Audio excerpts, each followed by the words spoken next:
So at this point ये दे देना।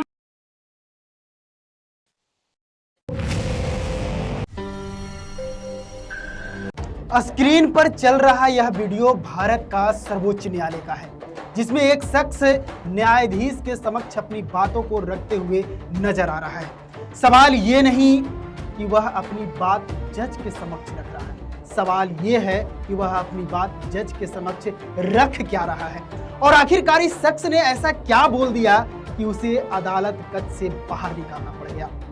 तो आइए इस पूरी घटना को विस्तार से समझते हैं।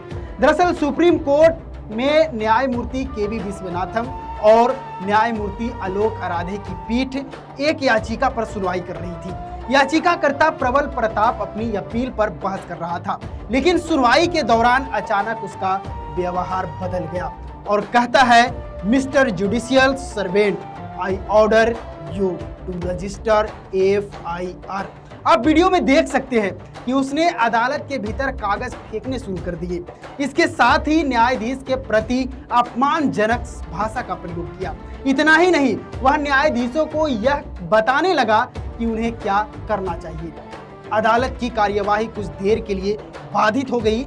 स्थिति बिगड़ती देख सुप्रीम कोर्ट की सुरक्षा टीम तुरंत सक्रिय हुई और याचिकाकर्ता प्रबल प्रताप को अदालत कक्ष से बाहर निकाल दिया गया। इसके बाद सुनवाई सामान्य रूप से आगे बढ़ी, लेकिन इस घटना ने एक बार फिर वही पुराना सवाल सामने ला दिया। क्या पहले भी सुप्रीम कोर्ट के भीतर इस तरह की घटना हुआ है? तो जवाब है हाँ। ज्यादा पीछे नहीं बल्कि कुछ ही महीने पहले की बात करें तो 6 अक्टूबर 2025 को इस सुप्रीम कोर्ट में ऐसी एक अभूतपूर्व घटना का गवाह बना था। उस समय भारत के मुख्य न्यायाधीश BR गवई की पीठ में सुनवाई चल रही थी। इस दौरान अधिवक्ता राकेश किशोर अचानक खड़े हुए। उन्होंने नारे लगाना शुरू कर दिए और फिर मुख्य न्यायाधीश की ओर जूते उछालने की कोशिश की। हालांकि सुरक्षा कर्मियों की सतर्कता के कारण कोई बड़ी घटना नहीं हुई। बाद में न्यायमूर्ति गवई ने इस मामले को अधिक महत्व नहीं दिया, लेकिन इस घटना ने पूरे देश में एक नई बहस छेड़ दी। क्या देश की सर्वोच्च अदालत की सुरक्षा व्यवस्था पर्याप्त है या अदालत के भीतर अनुशासन बनाए रखने के लिए और कड़े कदम उठाने की जरूरत है? अगर इतिहास के पन्ने पलटे तो इससे भी बड़ी घटना वर्ष 1999 में सामने आई थी। 26 फरवरी 1999 तत्कालीन मुख्य न्यायाधीश AS आनंद की अध्यक्षता वाली पीठ सुनवाई कर रही थी। इसी दौरान अधिवक्ता नंदलाल बलवानी बिना किसी सूचीबद्ध मामले के अदालत में पहुंच गए।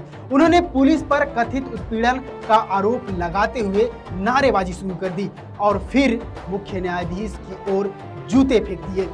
यह घटना उस समय पूरे देश में चर्चा का विषय बन गई थी, क्योंकि इससे पहले शायद ही किसी ने सोचा था कि देश की सर्वोच्च अदालत के भीतर ऐसा दृश्य देखने को मिल सकता है। भारत में न्यायालय की अवमानना अधिनियम 1971 लागू है। इस कानून के अनुसार यदि कोई व्यक्ति अदालत की गरिमा को ठेस पहुंचाने का प्रयास करता है, न्यायिक कार्यवाही में बाधा डालता है या न्याय के निष्पक्ष संचालन में व्यवधान उत्पन्न करता है, तो उसे आपराधिक अवमानना का दोषी माना जा सकता है।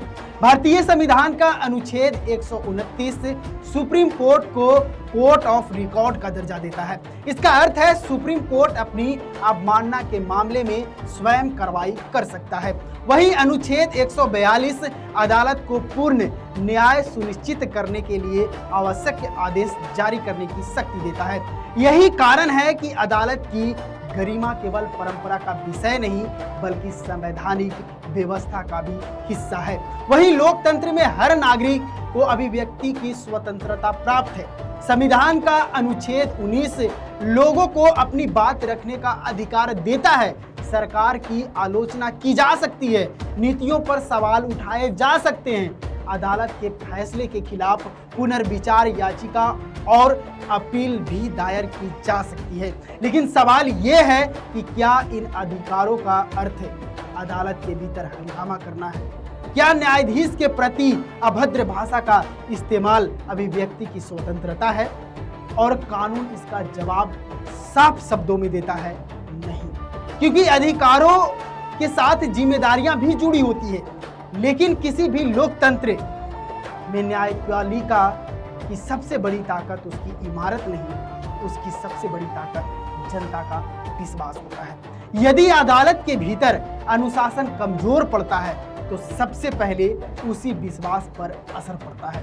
दूसरी ओर न्यायपालिका भी जनता के प्रति जवाबदेह है। उसके फैसलों की कानूनी समीक्षा हो सकती है, उन पर बहस भी हो सकती है, लेकिन अदालत की कार्यवाही के दौरान मर्यादा बनाए रखना हर नागरिक, हर अधिवक्ता और हर पक्षधर की सम्मान जिम्मेदारी है। शुक्रवार की यह घटना 2025 में मुख्य न्यायाधीश की अदालत में जूता उछालने की कोशिश और 1999 में अदालत के भीतर हुई अवमानना, ये तीनों घटनाएं अलग अलग समय की जरूर हैं, लेकिन इन तीनों से निकलने वाले संदेश एक ही है। अदालत केवल फैसले सुनाने वाली संस्था नहीं है, वह संविधान की प्रतिष्ठा और कानून के शासन का प्रतीक है। यहाँ फैसलों से असहमति हो सकती है, उनके खिलाफ कानूनी लड़ाई भी लड़ी जा सकती है, लेकिन अदालत की गरिमा को ठेस पहुंचाने का अधिकार किसी को नहीं है। क्योंकि जिस दिन न्यायपालिका में लोगों का विश्वास कमजोर होगा, उस दिन केवल अदालत नहीं बल्कि लोकतंत्र का एक महत्वपूर्ण स्तंभ भी कमजोर पड़ जाएगा। और शायद यही इस पूरी घटना का सबसे बड़ा संदेश है। फिलहाल इस वीडियो को यहीं पर समाप्त करते हैं और आपका इस पूरे घटना पर क्या राय है कमेंट के माध्यम से जरूर जानना चाहेंगे। तब तक के लिए जोहार रहेगा।